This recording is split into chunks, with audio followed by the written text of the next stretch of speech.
Assalamualaikum warahmatullahi wabarakatuh. Kembali kita bertemu lagi di channel King Haidar 13. Masih lanjutan pengetahuan dasar ilmu tajwid.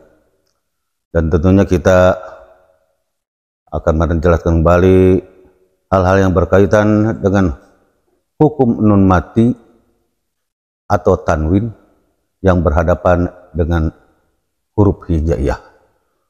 Kemarin sudah dijelaskan bahwa hukum nun mati atau tanwin yang berhadapan dengan salah satu huruf hijaiyah itu dibagi menjadi 4 bagian, dan yang pertama jadi idgham, kedua jadi izhar, ketiga jadi iqlab, dan keempat jadi ikhfa.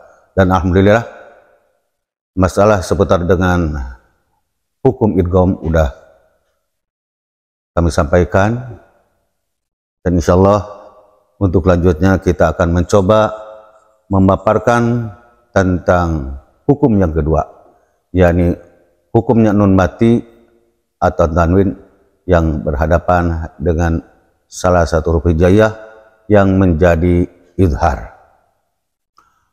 Perlu diketahui juga bahwa huruf izhar itu ada 6, di antaranya 1 alif, kedua ghin, ketiga ha, keempat kha, kelima ain, keenam ha besar. Baik, mari kita coba uraikan huruf-huruf izhar tersebut.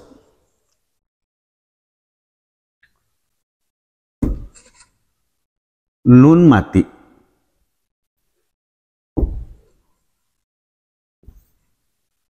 atau tanwin, baik tanwin patah, tanwin kasroh, ataupun tanwin dhammah, bertemu dengan huruf hijaiyah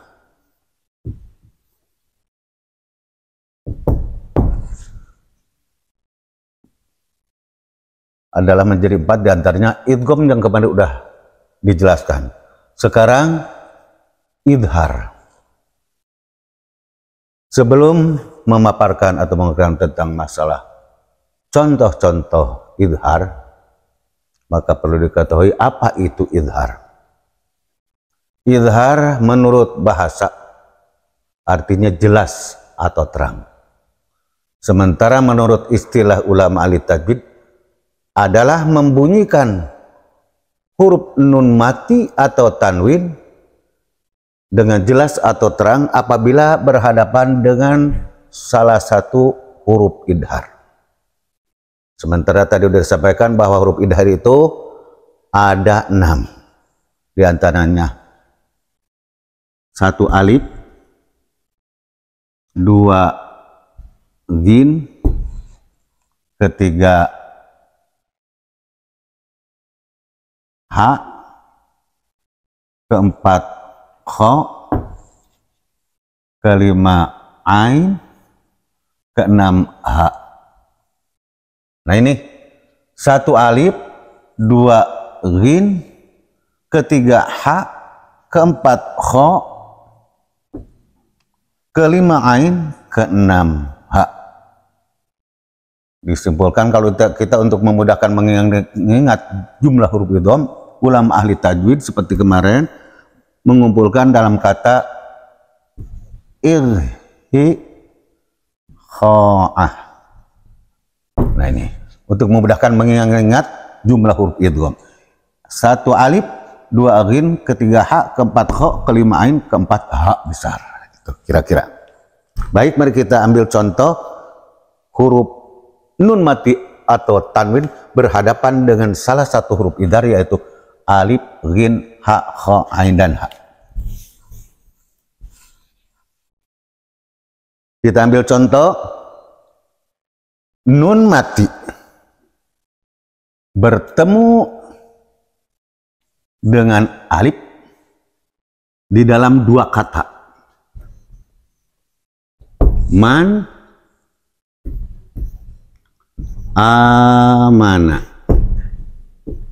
Nah ini nun mati berhadapan dengan alif di kata lain, di kata amanah, maka harus dibaca dengan jelas atau terang.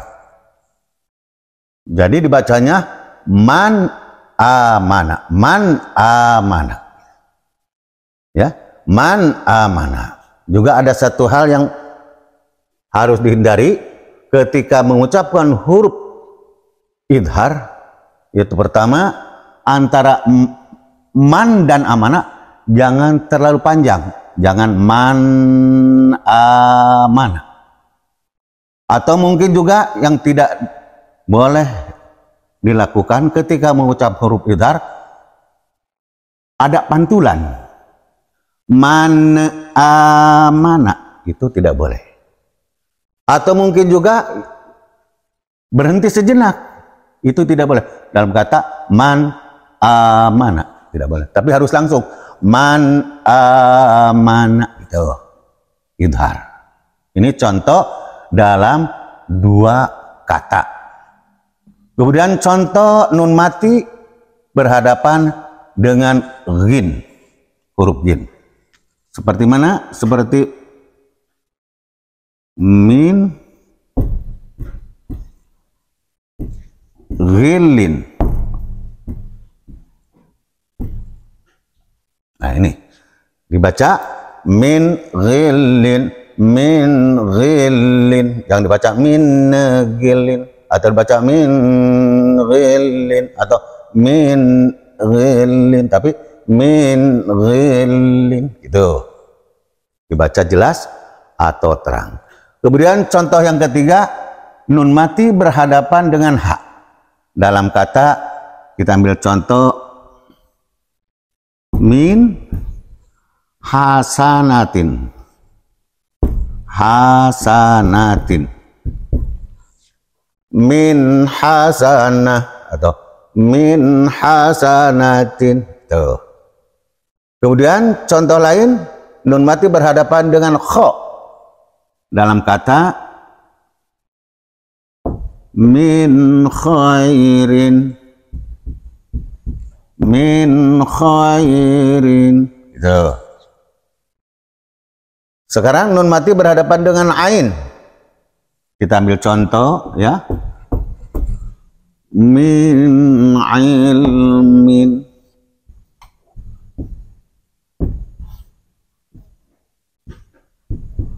min ilmin, min ilmin. Ini di dalam dua kata. Kemudian yang terakhir adalah nun mati berhadapan dengan huruf ha. Ya. Huruf ha besar, sedang orang menyebutnya dengan huruf besar, bukan ha. Kalau ini ha, kalau ini ha. Min hadin.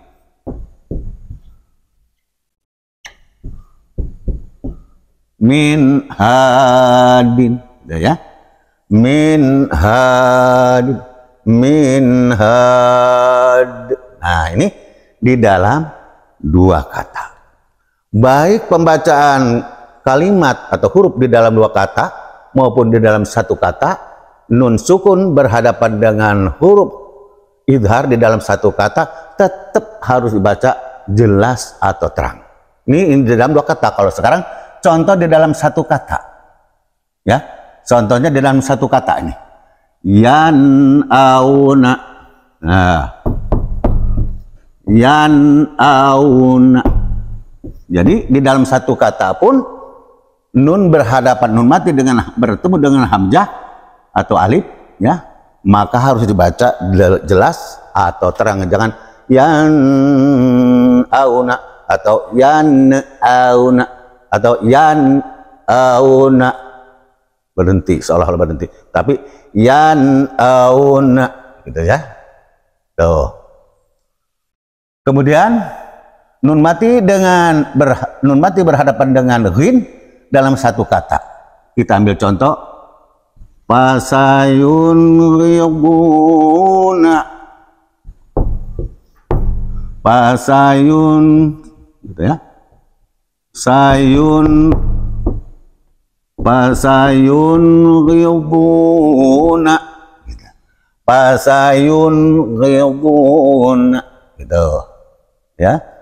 Kemudian sekarang contoh yang ketiga, nun mati berhadapan dengan huruf H dalam satu kata, seperti dalam kalimat atau kata yunhituna. Nah, yunhituna. Mudah-mudahan ya contoh ini akan memudahkan kita untuk membaca kalimat-kalimat lain. Kemudian kita ambil contoh nun mati yang berhadapan dengan kha dalam satu kata, seperti mana al-munkhaniqatu.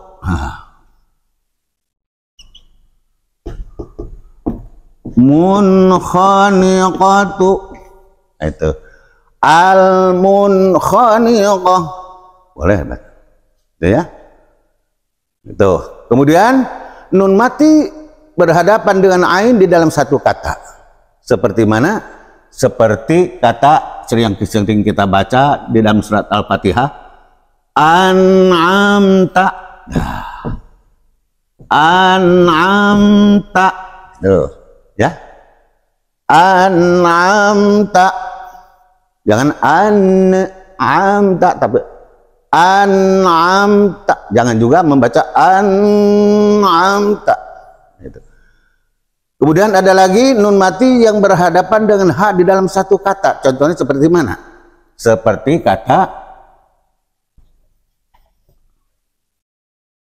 minhum, gitu. Minhum. Nah, jadi jangan minhum, tapi minhum, gitu ya. Jadi di dalam satu kata ataupun dua kata, maka nun mati ya berhadapan dengan salah satu huruf idhar, maka tetap dibacanya harus jelas atau terang. Itu. Jadi ini di dalam dua kata, ini di dalam satu kata, tetap harus diidharkan. Artinya harus dibaca jelas atau terang. Gitu. Untuk selanjutnya sekarang kita ambil contoh mana tanwin. Kalau tadi nun mati, sekarang contoh tanwin, baik tanwin patah maupun tanwin kasrah ataupun tanwin dhammah berhadapan dengan salah satu huruf hijaiyah, maka contohnya atau maka tetap harus dibaca idhar. Contohnya seperti mana? Seperti sekarang tanwin dhammah berhadapan dengan alif.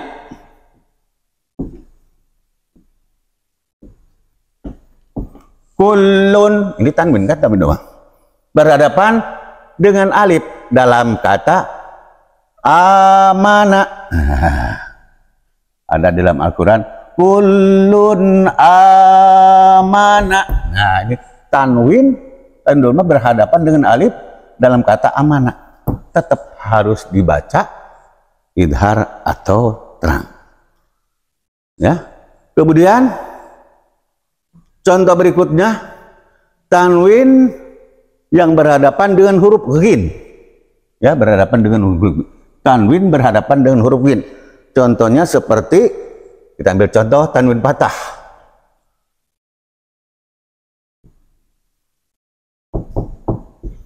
Qawlan, qawlan ghaira. Nah, ini ya. Qawlan ghaira, gitu. Ini tanwin, kebetulan tanwin patah berhadapan dengan ghin dalam kata ghaira, gitu kira-kira ya. Jadi mudah-mudahan bisa dipaham. Kemudian yang ketiga, tanwin berhadapan dengan huruf apa? Huruf H, berhadapan dengan huruf H. Contohnya kata yang sering kita dengar ali. Nah, alimun, hakim,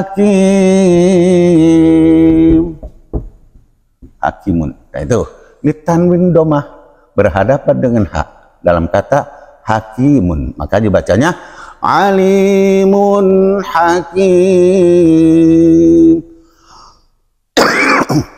Begitu kira-kira ya. Kemudian sekarang contoh tanwin berhadapan dengan apa? Huruf yang keempat, kha. Kita ambil contoh dalam kata ya, kha ya. Yauma idzin ma idzin khashi'ah.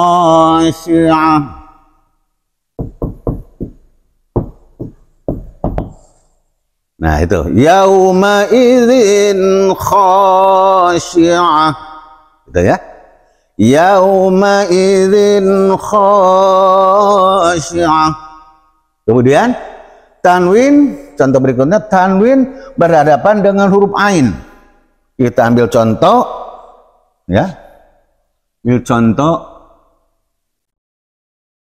sami'un, gitu ya. Alim,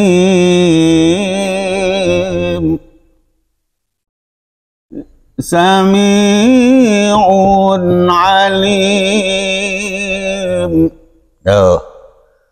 Sami'un alim.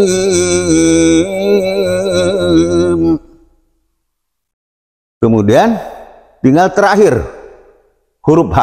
Huruf idgham itu yang terakhir adalah huruf H. Contoh tanwin yang berhadapan dengan huruf H, maka contohnya seperti kata, lihat contoh di sini, jurufin harin, jurufin harin, jurufin har. Gitu. Nih kira-kira demikian contoh-contoh nun mati atau tanwin, baik tanwin patah, tanwin domah ataupun tanwin kasroh, apabila berhadapan dengan huruf idgham. Di mana huruf idgham itu kita tahu huruf idgham itu ada 6, yaitu pertama alif, kedua ghin, ketiga ha, keempat kha, kelima ain, keenam ha. Itu demikian. Mudah-mudahan dari contoh-contoh yang udah diterangkan tadi, mudah-mudahan jadi masukan buat kita untuk membaca Al-Quran dengan baik. Ya, demikian. Mudah-mudahan ini akan besar manfaatnya. Silakan dipelajari, ditonton, disimak, dan jangan lupa ya di-share, like, komen, dan jangan lupa juga di-subscribe. Mudah-mudahan semua ini jadi amal jariah dan juga mudah-mudahan menjadi atau mempunyai nilai dakwah, sehingga benar-benar kita akan mendapatkan ilmu yang bermanfaat guna bekal ibadah kepada Allah Subhanahu wa taala. Demikian, yang benar hanya datang dari Allah Subhanahu wa taala dan Rasul. Kesalahannya adalah datang dari saya pribadi. Allah dan Rasulnya tidak pernah salah. Mudah-mudahan segala kekurangan dan kesilapan Allah Subhanahu wa taala senantiasa memaafkannya. Amin ya rabbal alamin. Wallahul muwaffiq ila aqwamit thariq. Wassalamualaikum warahmatullahi wabarakatuh.